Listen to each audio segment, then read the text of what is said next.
Марстан сәлем, сіздермен Марс Robotics. Жалпы Қазақстанда роботехника қалай дамыды? Алғашқы Қазақстанға роботехника 2011 жылы Назарбаев зияткерлік мектептері арқылы келді. Содан бері Қазақстанда роботехника жылдан жылға дамып келе жатыр. Оның нәтижесі ретінде қазіргі таңда қазақстандық роботехника оқушылар әлемдік жарыстарға қатысып, жүлделі орындарға ие болуда. Сонымен бірге елімізде әр жылда облыстық республикалық деңгейдегі ашық чемпионаттар мен әртүрлі жарыстар өтіп келе жатыр. Қазақстанда роботехника екі бағыт бойынша жүруде. Бірінші спорттық роботехника, екінші жобалық, яғни ғылыми жоба бағыт бойынша. Бізде жалпы роботехниканың балаға тигізетін пайдасы қандай, соған керек. Роботехника, математика, физика, информатика сияқты пәндермен тығыз байланысты. Яғни осы бағыттағы біліміңізді тереңдету болады. Егер сіз осыған құлшынысыңыз артса, оны ары қарай тереңдете аласыз.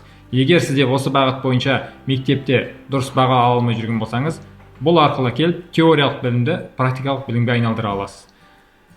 Спорттық бағытта осы үш пән негізгі қызмет атқарады, яғни физика, информатика, математика бойынша. Енді ғылыми жоба бағытында аталған үш пәннің қасына химия, биология, география, тарих, ағылшын, қазақ тілі сияқты әртүрлі пәндермен тығыз байланысты болады. Енді Марс Robotics қандай бағыттарды оқытады? Марс Robotics 2019 жылдан бері Қазақстанда осы роботехника бағыт бойынша оқытудамыз. Спорттық роботехника бағытында негізінен біздерде Лего білім беру роботы.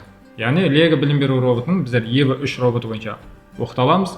Онда EVA3 роботының алдарыңызда көріп қандай робот түрі, бұның әртүрлі сенсорлары бар. Мысалға, мынау біздерде ультра дыбыс сенсоры, яғни көз ретінде қарастыруға, түс датчигі және жанасу датчиктері. Келген оқушы осы роботты тапсырмаға сай құрастырады, әртүрлі қажетті датчиктер, сенсорларды қолданады және соған байланысты программа жазады. Яғни программа тілі оның арнайы өзі Легоның білім беру платформасы EVA3G программа тілі жазылды. Екінші бағыт ол біздерде негізі бар спортта да және ғылыми жобаны қамти алатын бағыт, ол Arduino электроника бағыты бойынша біздің бағытымыз инженерлік робот техника бағыты. Мысалға, алдарыңызда тұрған жинақ ол Arduino Uno микроконтроллер арқылы жинақталған нәрсе. Ол біздерде жарық датчигі, яғни осы дәл қазіргі сәтте тұрғанда бөлменің жарықтылығы қанша, соны анықтап тұр. Дәл қазіргі сәтте бөлменің жарықтылығы 983.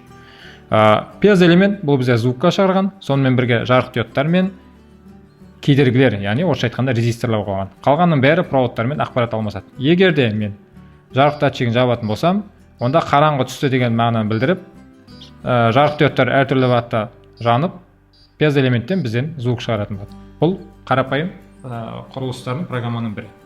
Енді біздерге осы аталған екі контроллерді қалай программалаймыз, соған оралайық.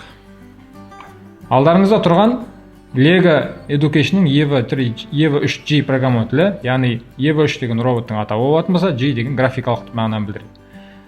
Бұнда программа тілдері әртүрлі блокпен жазылады. Мысалға, мына қарапайым программаны оралатын болсақ, бұнда робот 50 мен алға қарай жүреді, жанасу датчигіне, яғни басылған жағдайда робот өзінің қызметін тоқтатады, жүрісін тоқтатады.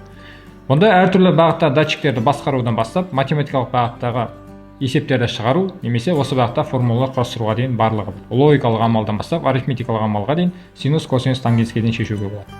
Және сыртқы ортамен байланысып, бір-бірімен ақпарат алмасатындай жасауға болады. Келесі біздерде микроконтроллерді басқаратын ол Arduino IDE программа тілі. Бұнда негізгі программа тілі C++.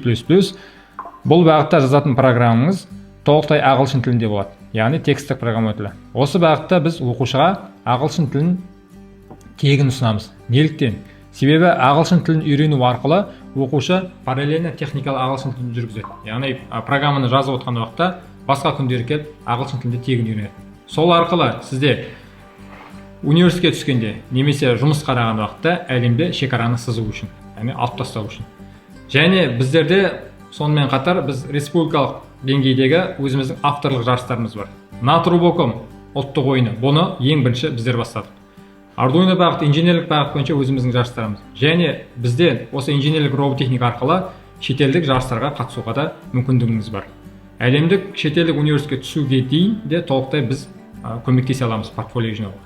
Егер де осы бүгінгі сабақтарым сіздерге ұнаған болса, және ары қарай біліміңізді жетілдіріп, алдыңғы қатарлы мықты балаңыздың алдыңғы қатарлы мықты болғанын қаласаңыз, немесе өзіңіз біліміңізді жетілдіріп мықты маман болғыңыз келсе, біз сізді Марс Robotics роботехника мектебінде күтетін боламыз.